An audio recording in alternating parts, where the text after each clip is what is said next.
Hi everyone. Thanks for joining us today. I'm just going to wait an extra minute or so just to wait for the give a chance for other people to join us. We're already got quite a few joining us from all over the place. Whilst we are waiting, why don't you jump into the chat and let us know where you're joining from? We've already got quite a few coming in from all over the world, so that's great to see.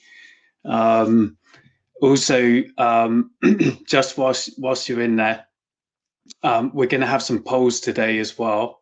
So I'm going to open or ask Jeff, who's in our back office, ask Jeff to open up the poll, or certainly the first poll, so you can start to populate with that poll. So you should see that down the bottom of your screen there. I'll just give it another few seconds, and then we would officially kick off.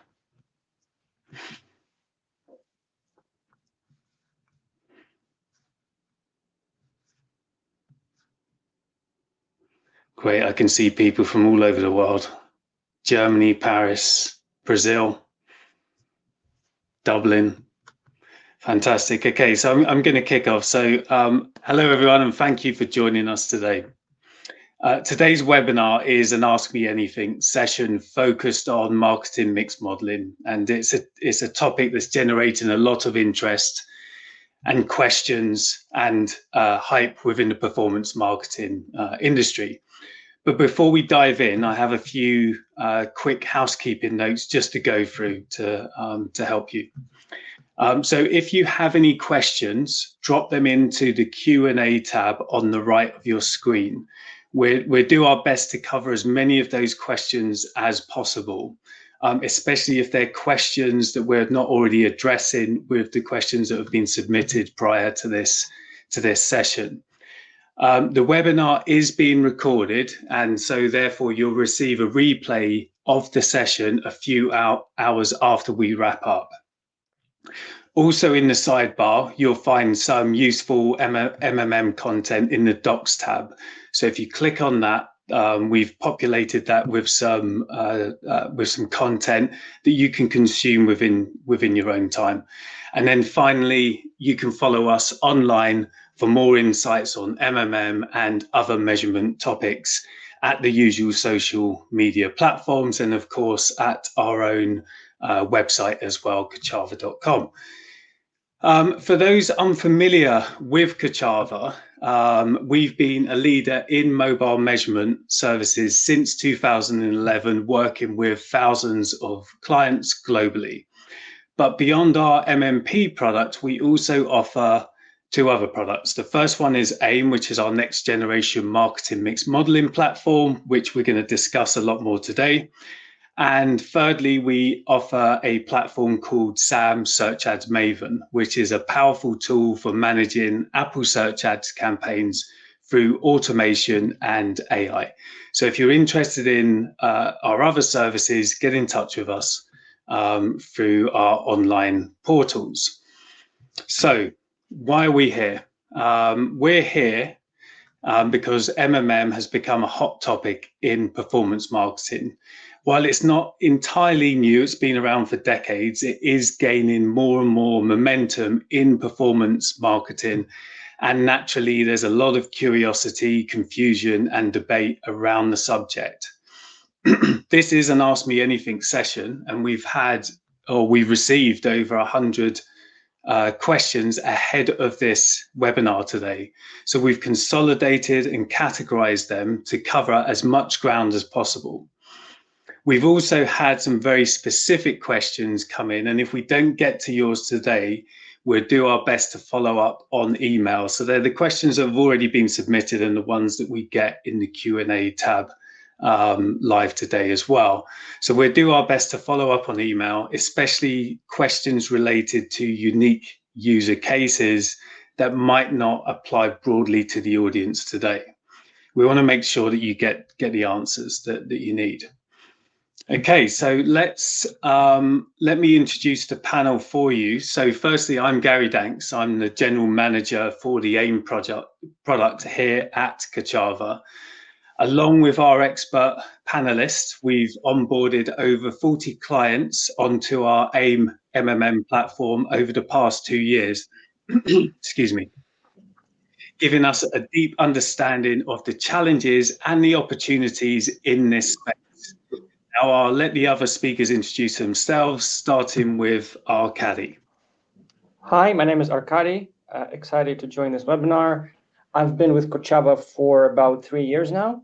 And the past years have been specifically focusing on the go-to-market of AIM, which is our MMM tool, and I am based in Barcelona. That's me in short. Great, thanks, Arkady. And Rhiannon, do you want to introduce yourself? Yeah, hi, I'm Ria, sales engineer for AIM and Search Ads Maven here at Kachava. I'm responsible for onboarding and managing new client trials based just outside of London. Great, and then finally, Robert. Yeah, hi, my responsibilities are machine learning and data science. Great, thank you. So the idea of the panel here is that we're sort of discussing questions all the way through the sort of onboarding, the sales process, the fit for MMM for you as the clients, the onboarding process, and then finishing off with the sort of technical insights from Robert as well. So hopefully we'll be able to cover all of your questions. So okay, so we've got the result in from the first poll here. So are you currently using MMM? So it looks to be the leader is no, but we're looking to onboard MMM with about 38%, followed by yes. Oh, it's changing in real time, but in summary, it looks like no, but we're about to, and yes, we're going to have our own in-house built with the others. So they're the majority of the vote there. Okay, great. So we're going to, as I said before, this is an Ask Me Anything session. We have had literally about 150 questions coming in. We've tried to consolidate those. Obviously, there's a lot of repeatable questions. We're putting them into categories, and we're going to go through as many as we can do as possible. So we're going to start here. So with section number 1, which is the differences in the type of MMM versus LTA, last touch attribution, the fit and time to value. So 1A, what's the difference between MMM and last touch attribution? And let's have a look at 1B as well. Is my business a good fit for MMM? So I'm gonna hand this off to Arkady, because Arkady is very much at the forefront of dealing with these types of questions. So Arkady. Sure. Well, the first question in terms of the difference between MMM and LTA, that's actually a question that I get asked maybe the most. And the two methods, so media mix modeling and last touch attribution, essentially are aimed at measuring of your marketing effectiveness. When you look at last touch or last click, it essentially is measuring the last point where the user was before conversion happened.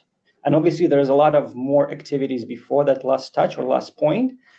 Essentially, the influence of the user to go and convert. And that is exactly what MMM is trying to measure, to understand the influence or the incrementality of what drove the user to make that install or a purchase, essentially. So they're kind of aimed at the same thing, but using two different methodologies to achieve that.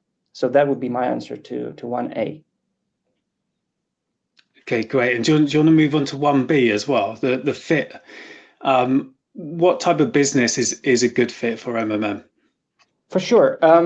It's a bit of a tricky one. I mean, it depends on the vertical, but as we are in the mobile and digital space, I would say it depends on the size of the market and the size of the business. But generally, we're looking at somebody who has a rather diverse media mix, so probably 5+ media channels.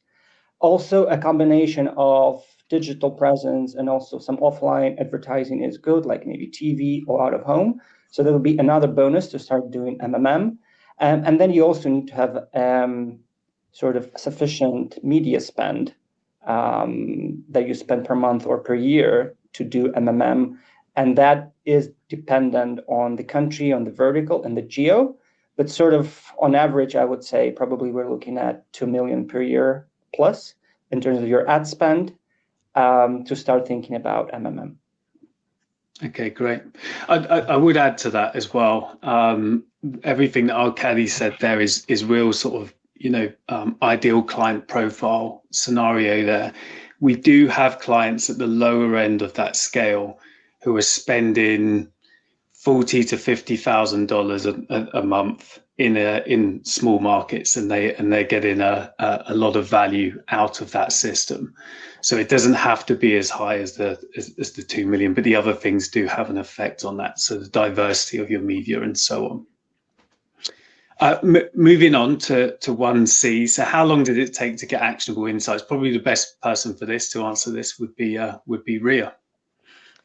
Yeah, so we can only answer this obviously from our perspective for AIM, but from the moment we get your data, you can expect a usable model in around 4 to 6 weeks. Once your model is built, insights are actionable immediately, and you can see positive results within weeks of following AIM's advice. Okay, great. I can see we've had a question in here from Nick Hughes. Hopefully, Nick, the first part of your question has been answered. The second part of your question, this is quite a common question. I'll ask this of Rob to answer this one. Yeah, so it does come up, and I think some people think fluctuations, switching costs off and so on is a bad thing. Actually, it's the opposite. It tends to be, it helps the models latch onto the signal. The issue comes from when there's no fluctuations. So fluctuations are definitely good. Okay, great. Thanks, Rob. Okay, we're going to move on to the next category now, which is MMM vendors and the competitive landscape. Okay, so reading off 2A, with Google Meridian becoming open source, is it viable to build a custom MMM, or better to start with a plug and play solution? I'm going to ask Rob to discuss, because I know Rob's looked at Google Meridian quite a lot. So Rob, over to you on that one. Yeah, so the MMM modeling, the model trainer is the brains of the operation. But there's a huge amount of other technology that sits around it. How you ingest the data, how you process the data, how you derive insights from the data. These open source software sort of packages tend to lack all of the additional technology around it. It can of course be built, but it takes a team of data scientists and it takes a lot of time. It's definitely viable, but it's not all about the training of the actual model itself. So Rob, with an open source, because we do get quite often asked these types of questions around open source. Open source isn't kind of like a off-the-shelf package. It's very much, there's still a lot of work and overhead involved for a client that wants to build that. Is that correct? Yeah, absolutely. You have to build all of the additional systems around it. And I'll give you an example. For those of you that understand this, there can be problems when all of your costs become correlated. So if you increase spend on Facebook, you increase spend on Apple search ads at the same time. It's called multi-collinearity. Now, all of these open source packages do not provide protection against issues like that. And they can be addressed, but again, it's addressed through a team of data scientists. Now, if you've got a team and they've got experience, great. But if you're setting out, you're just setting up and expecting to get good results from it quickly, it's quite a long journey. You have to build up all of the sort of sophisticated systems that sit around the actual modeling software itself. Okay. All right, great. And to answer 2B, what are the different types of MMM solutions? I'm going to move on to the next slide here because we've actually got this this matrix table. So there are 4 different categories of MMM available to you as an advertiser. These are the different types that you can or the different options that you have to choose from when considering an MMM service or to build your own. So there are 4 different types. They can be put into 2 different categories, and there's the categories are the buy option. So this is when you're buying a product like a consultative service, like a Nielsen. There's the SaaS MMM, which is the service that we offer here at Kachava through AIM. And then you've got your build options. And as we've just discussed with Open-SourceMMM, that's going to be Meridian, Meta's Robin, and so on. And then you've got your build your own MMM, which is more, that's very rare to come across that, but you can build it from scratch. That doesn't look like we have.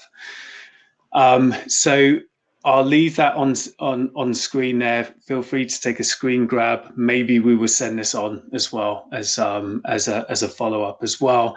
But this breaks down the pros and cons of each one of these different services. Obviously, it's very summarized. But if in a summarized sort of view of this, if you're looking for speed to market, then you're probably looking at a SaaS MMM option. And also, if you don't have a great deal of resources available, then SaaS is going to be your option. The other options require resources. Okay, so that's the main difference for these. Nick Hughes has asked, how should models solve for multi-collinearity? That's definitely a Rob question there, so I'll let you answer that. Yeah, very quickly. You can first of all detect multi-collinearity through VIF scores, which is a statistical measure. And secondly, in terms of addressing it, there's 2 ways. First of all, stop the costs from correlating, switch networks off, and so on. It's not really what people want to do, though. So within the model, or you, depending on the type of model, if you're using a Bayesian approach, you select. It's getting very technical. You select distributions that regularize the parameters within the model. So it comes down to the selection of your prior distributions. Okay, great. Well, I tell you, we can follow up with Nick on and any sort of really technical questions.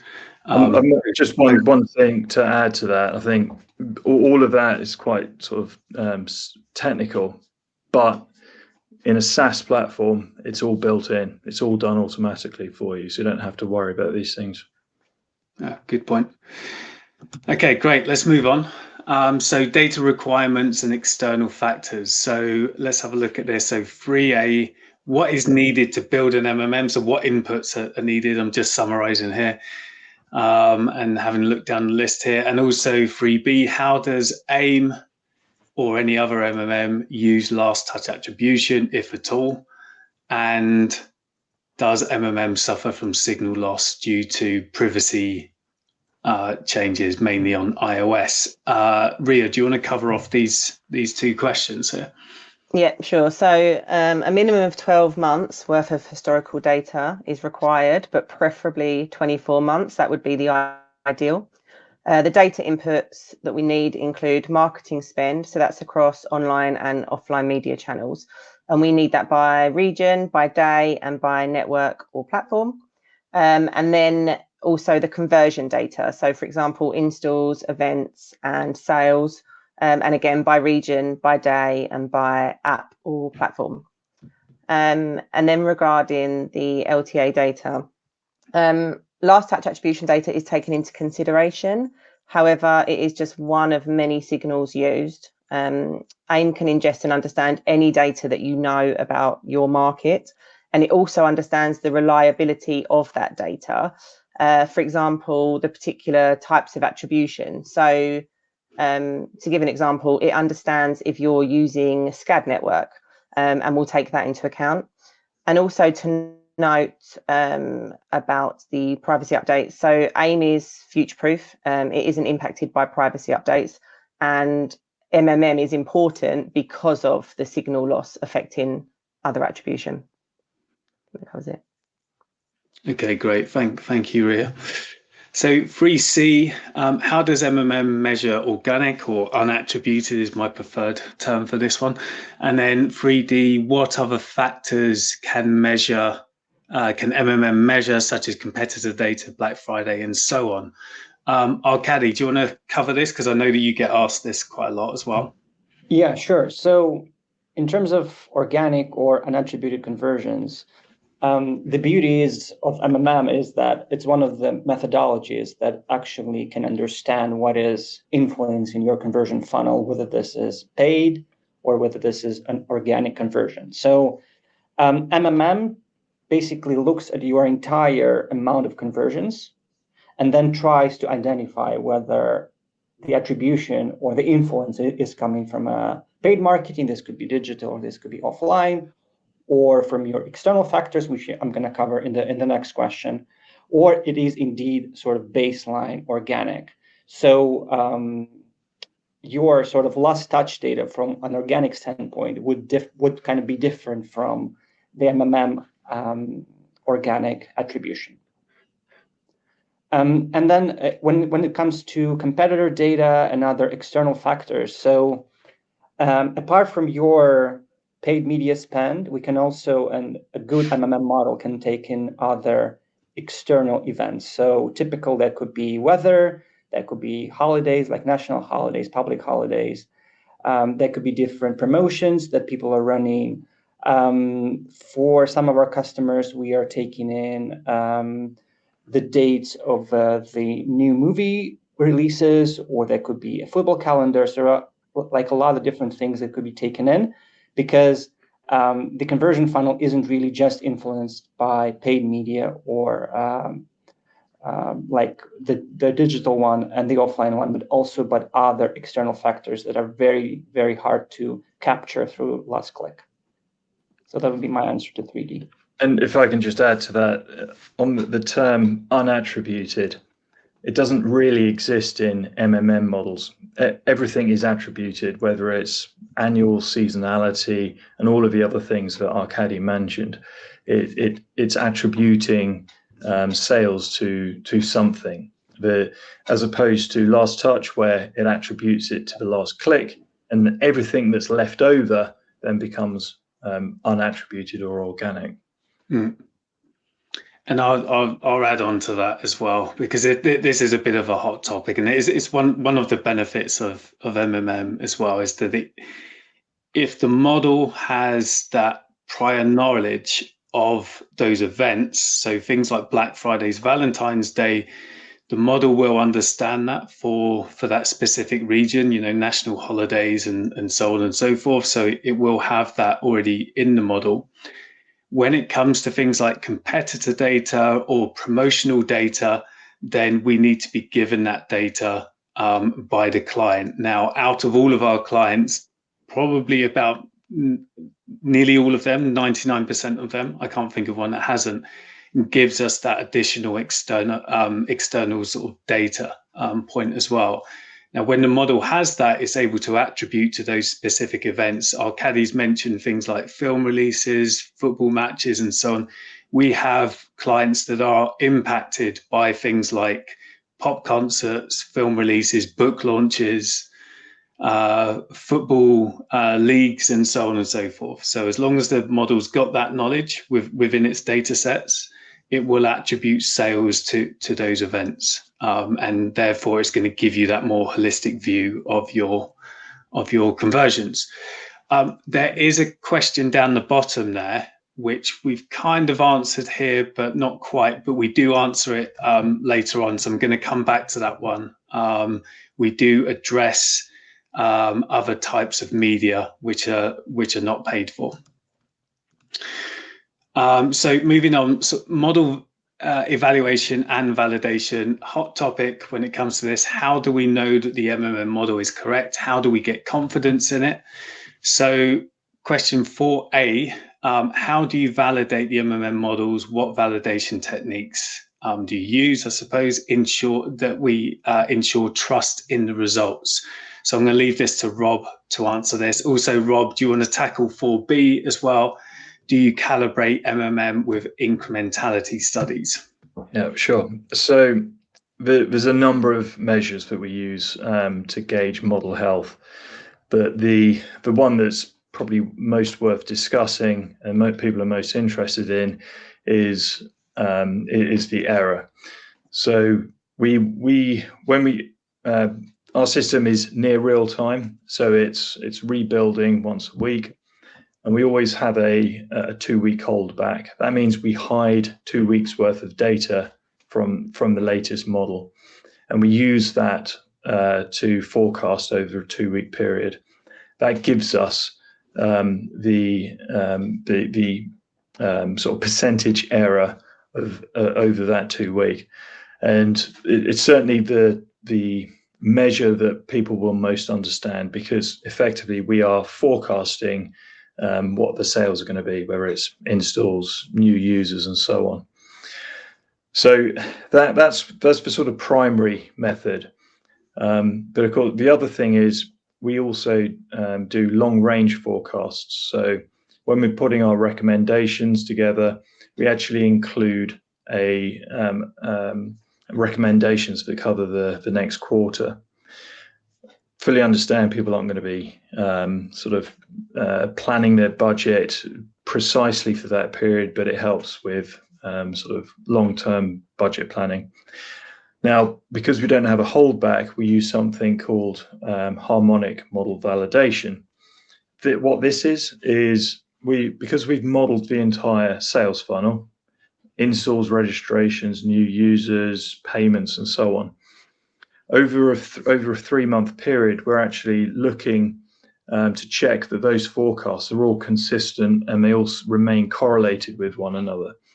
And it gives us an idea of the long-term stability when we're forecasting those long-range forecasts. So yeah, there's probably 6 or 7 different methods we use, but those 2 are the ones that are sort of up the front, and we provide to clients. Okay, do you want to cover off the incrementality study? Yeah, sure. So our answer is yes in 2 ways. First of all, we've got clients who have they've taken our results, and then they do their own incremental study separately. In all of those cases, we've had extremely close matches within a few percent of each other. But separately, and I guess sort of seeing between the lines on this question, we can also use the results of those incremental studies. So if you've had them done in the past, we can ingest them in the same way that we do the last touch attribution data. We can ingest that to basically prime the model starting point when it's building. And lastly, the other sort of main piece of data that we use is when advertisers have got questionnaires and they ask their customers, where did you hear from us? So like heard from questionnaire. A growing proportion of our clients are actually using that to supplement their last touch attribution. So again, that goes into the model, and the more the model understands, the more knowledge it has that you have, the closer you get to a single source of truth. Okay, great. I'll just add to 4A as well. How do you validate the MMM models? Obviously, Rob gave a sort of more technical answer to that. If you don't have the sort of technical resource in-house, or I mean, again, this sort of depends on your attitude as well. The other way to validate an MMM model is to put rubber on the road and to actually test the output of the model as well. So if the model is recommending to decrease spend on one media source and increase it on another, then that is it is obviously another way that you can validate the recommendations coming out of a model, and if it improves your optimizations towards whichever KPI it's optimizing towards. There is a question here from Dinesh, which is related here. So, Rob, do you want to quickly answer this one? Yeah, I think this comes back to your ground truth, and yeah, it's definitely recommended that if you wish to carry out an incremental study, and if you have the budget to do so, then it certainly gives you that ground truth. And yeah, it's certainly probably the ultimate way of evaluating the precision. I guess, yeah, the methods that I was talking about was more to do with sort of technical model evaluation as opposed to customer platform evaluation. Mm.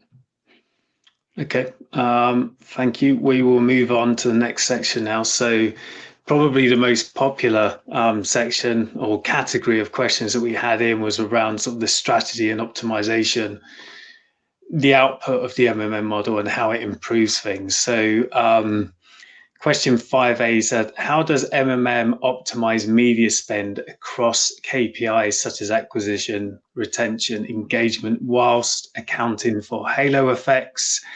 Ria, do you want to tackle that one? Yep. So first of all, halo effects and ad stock are all part of the AIM model. It is worth noting that a good MMM system should allow you to optimize across acquisition, retention, and engagement. AIM can do this and will optimize to whichever the advertiser's main KPI is. But it's also worth noting that if you are optimizing towards acquisition, for example, then naturally we would expect to see improvements in revenue and ROAS. And because AIM models the entire sales funnel, AIM's also able to optimize towards a blended KPI where required. Okay, great. And 5B, how does MMM measure offline media, print, out of home, influencer, and compare it to its impact to digital channels? Kelly, do you want to cover this one? Yeah, so with MMM, the good thing is that it treats all channels equally. So it would try to understand the impact on conversions from your marketing spend, whether this is digital or offline, that could be out of home, TV or podcast or anything else. So in that sense, it would treat them all as the same, and you would see the influence of each partner on your conversion funnel.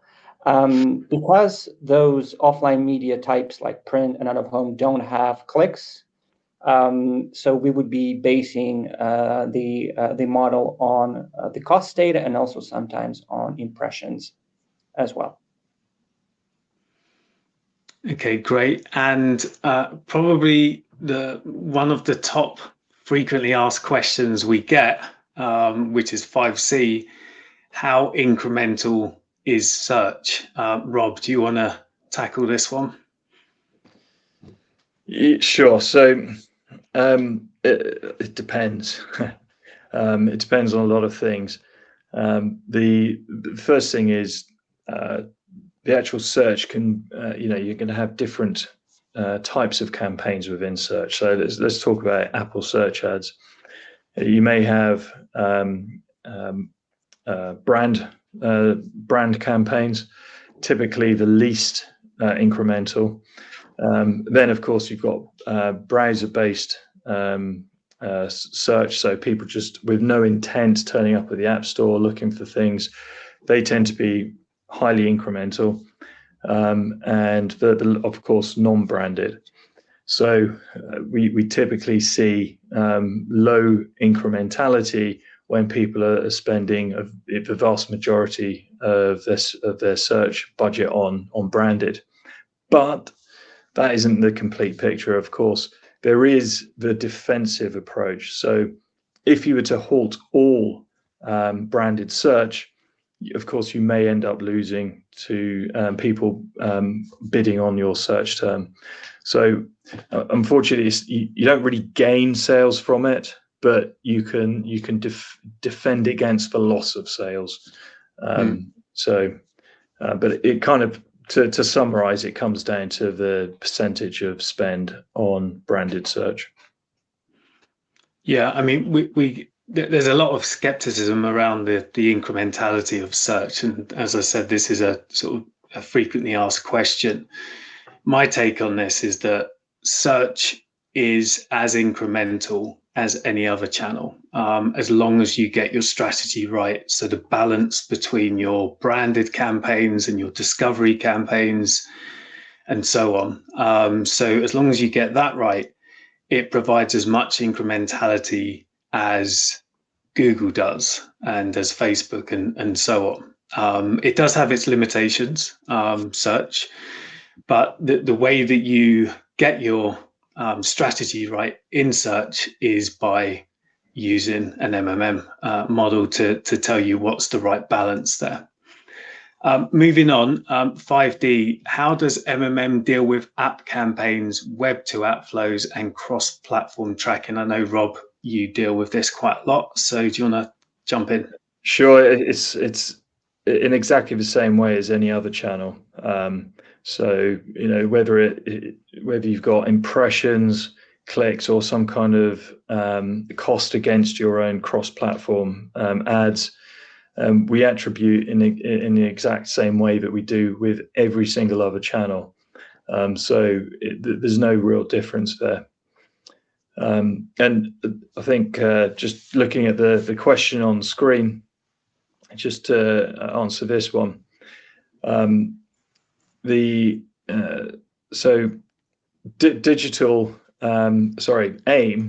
is not a pure play MMM model in the way that perhaps have been used over the sort of preceding 10 to 15 years.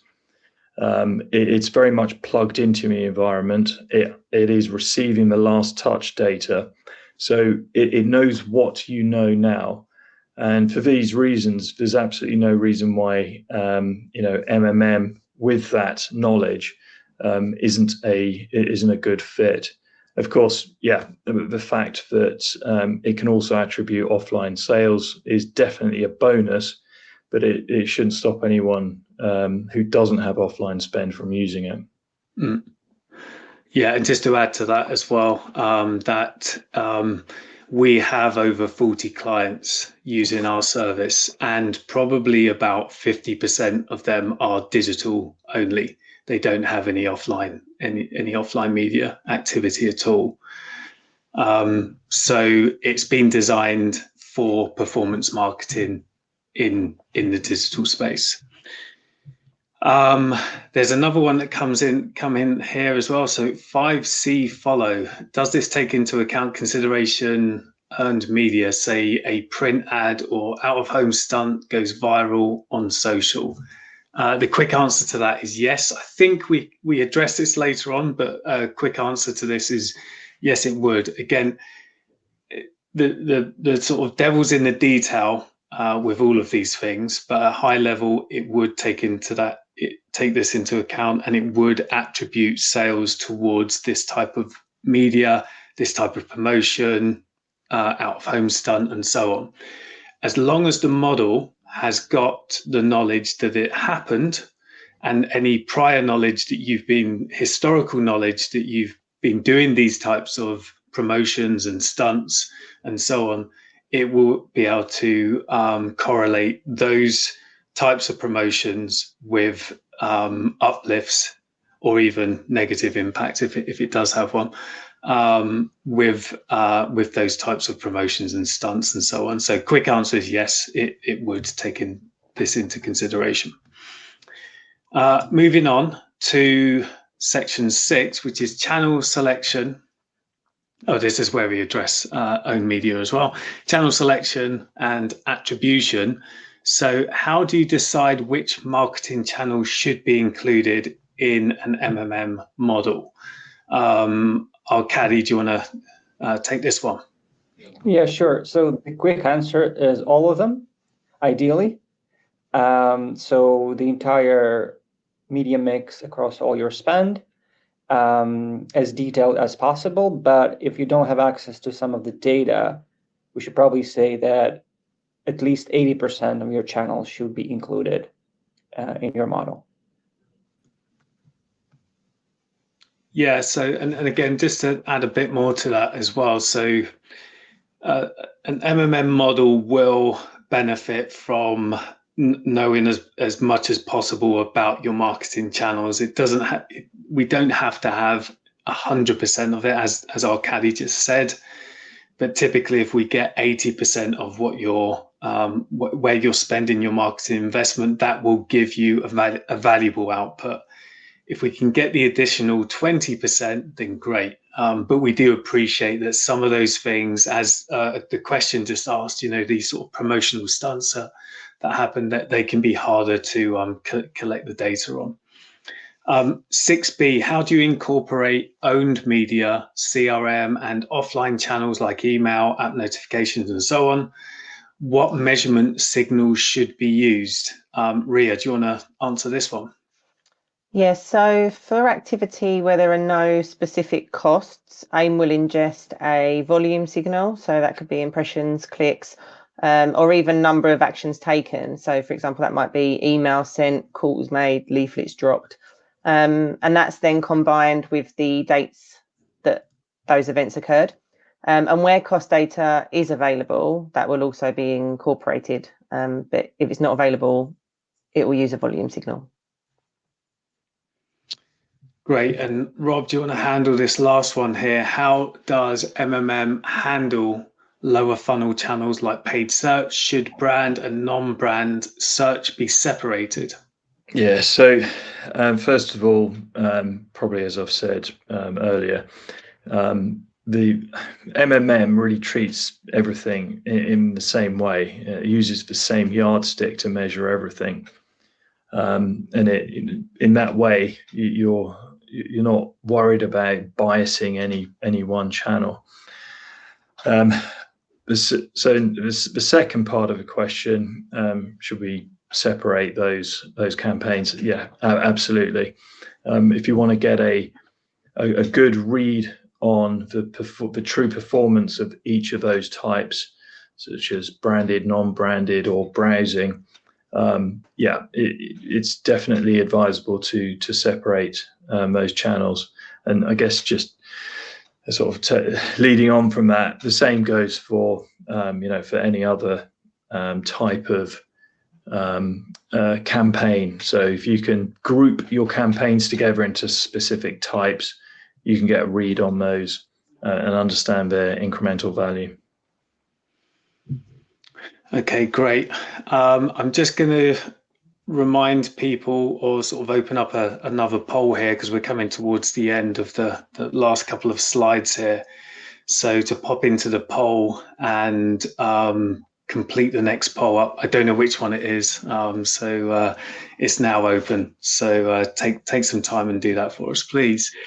So there's a question here from Gavin. As a publisher, if my outcome data is only attributed, is only the attributed conversion to my own channels, the media channels are only my owned and operated media channels, can that type of data be used for MMM to optimize media allocation?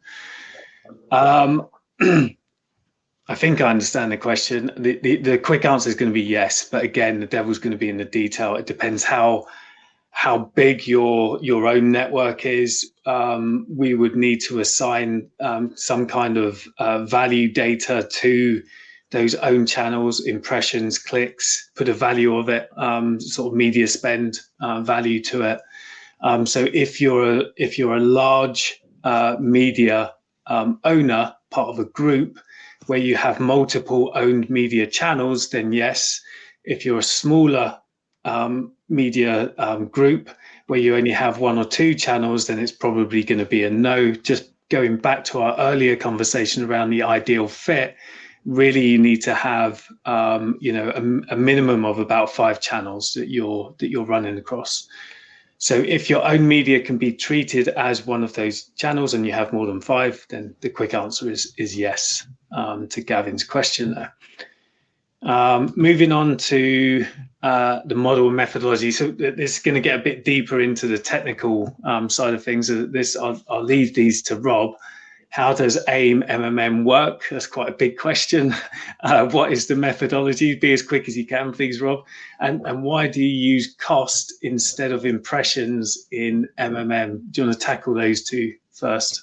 Sure. So skipping all of the detail, I think the simplest answer really is the system is looking for a correlation between the input and the output. The input being costs, impressions, and clicks, and the output being sales. So each time they become correlated, or one channel becomes correlated, then the assumption is that actually it's that channel that is forcing the sales.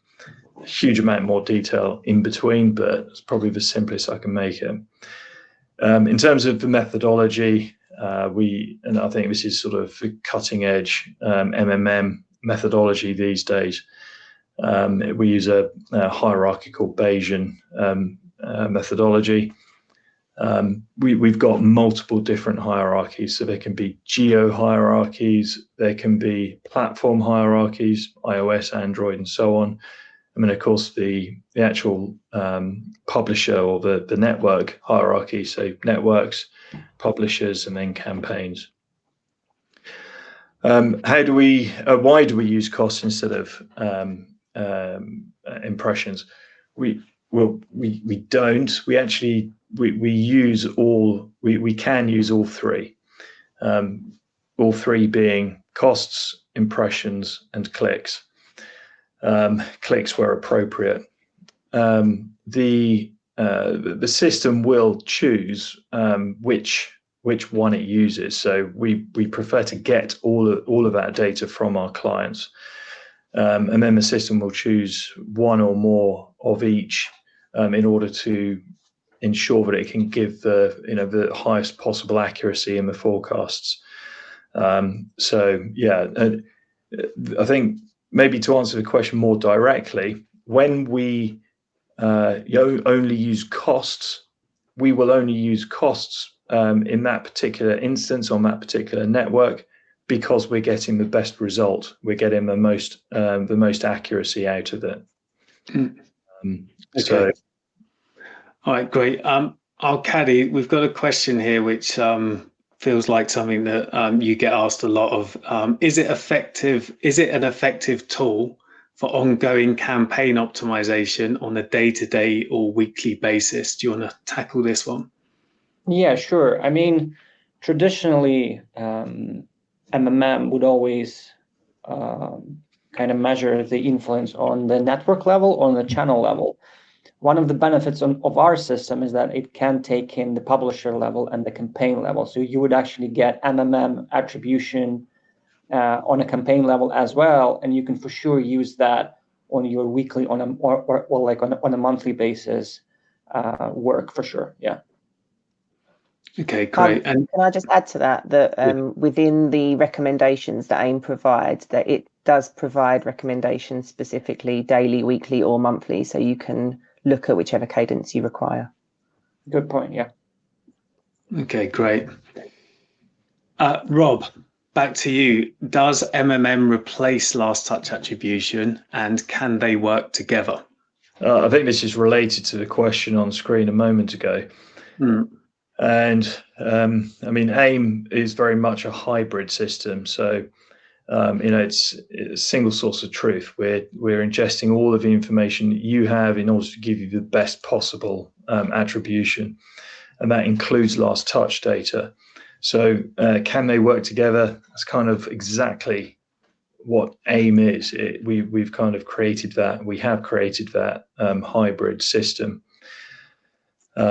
So, and is it required? Are we reliant on it? Well, no, we're not, because actually, there are many channels that don't have any last touch attribution.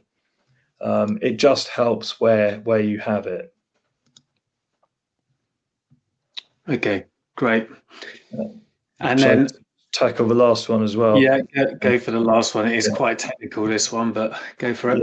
Yeah, so Bayesian is about sort of the random nature of reality.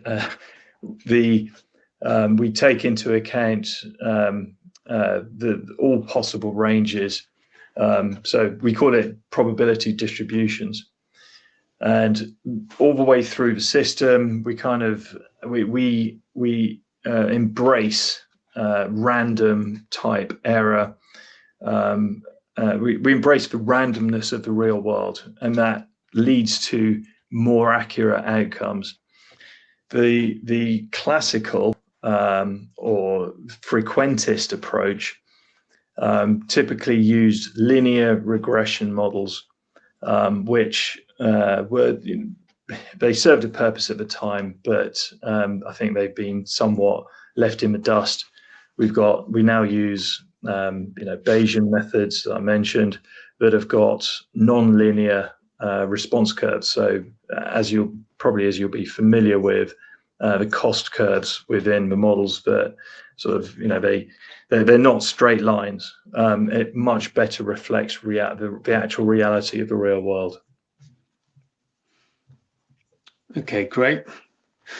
And there's a question up on screen here. What kind of ML models MMM used to study the inputs in background? I'm not sure I understand that one, but Rob, do you want to interpret that? I'll do my best. Kind of MML models used to. Yeah, I'm sure. I'm not sure. I'm not sure. Okay. I've got an answer, I'm afraid. We'll reach out to Noman offline. That was the end of our questions that we had submitted. We did have well over, well, it was about 150. So we hope that we covered off most there. We've got a huge amount of questions still coming in the Q&A, so we can try and cover off some of these in the final few minutes here. So let's have a look at this one.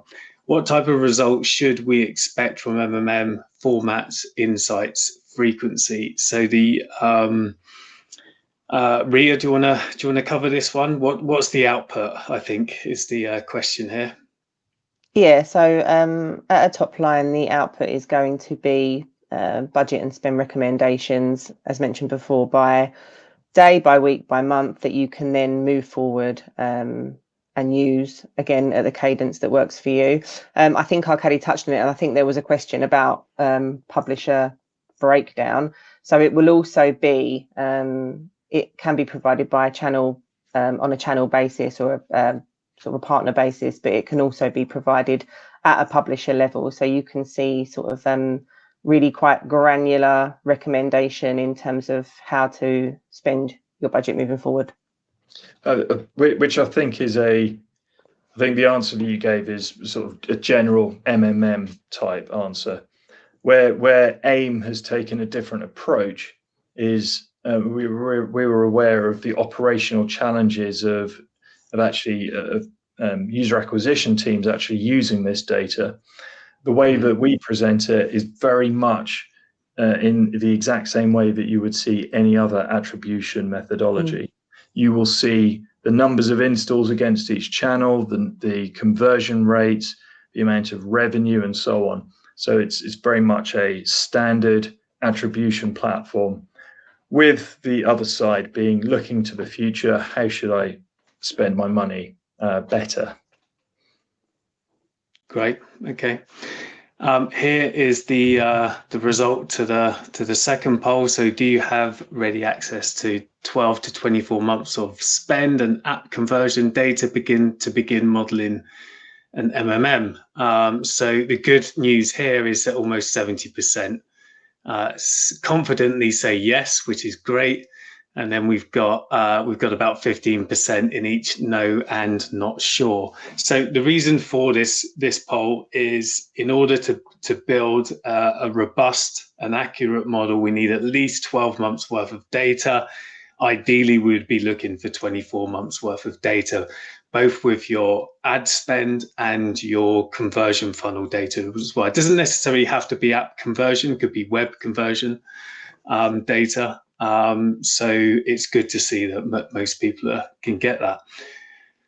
We've got a couple of minutes left. Maybe we want to tackle some other questions here. So there's one here, which is, how is your solution different than an MTA? Or is it a hybrid MMM MTA versus last touch? It's not quite. It's not quite a hybrid MTA or MMM. MTA is obviously you're implementing tags on different, or you're implementing impression or click tags across your media sources, and you're given a weighting to the first touch, the second touch, the third touch, and so on with multi-touch. Firstly, that's sort of quite a big operational overhead. So a lot of people try multi-touch, get sort of bored of the operational setup, and then ditch it, go back to last touch. But it's just still giving you that probabilistic, deterministic sort of view on your user journey, and you have to select the weighting as well. Of course, you can recommend different weightings. With MMM, it's using statistical analysis to, on large data sets, to understand things like seasonality, external events that we've discussed today, like holidays, sporting events, all of those types of other things as well that affect your conversion funnel as well. And it's taking all of that into account. Cost curves as well. We haven't really touched on that, but point of diminishing returns for each one of your different channels. These are all things that last touch and multi-touch attribution do not take into account. They're giving you a very sort of flat view of your conversion funnel. So MMM is quite different in that respect. Rob, do you want to sort of add anything to the hybrid approach at all? I think the only thing I'd say is AIM plus last touch is probably a movement towards what you might imagine from MTA, multi-touch. Of course, with the addition that we're also tracking the untrackable, so it can track stuff outside of the digital space, which of course MTA can't. So out of home and so on. So it's a movement towards what you would expect from MTA with more on top. Okay, great. Well, look, we are at time. We've got literally a few seconds left. So thank you to the panelists here. Thank you, team. And also to all of the people that submitted questions. We didn't expect so many, so we were thankful for those. And I can still see some popping in now as well. As I said before, we will try and get back to as many of you as possible, do our best to get back to you with all of the questions that you've asked. I hope you found it interesting, and we look forward to speaking to you in the future. So thanks, everyone.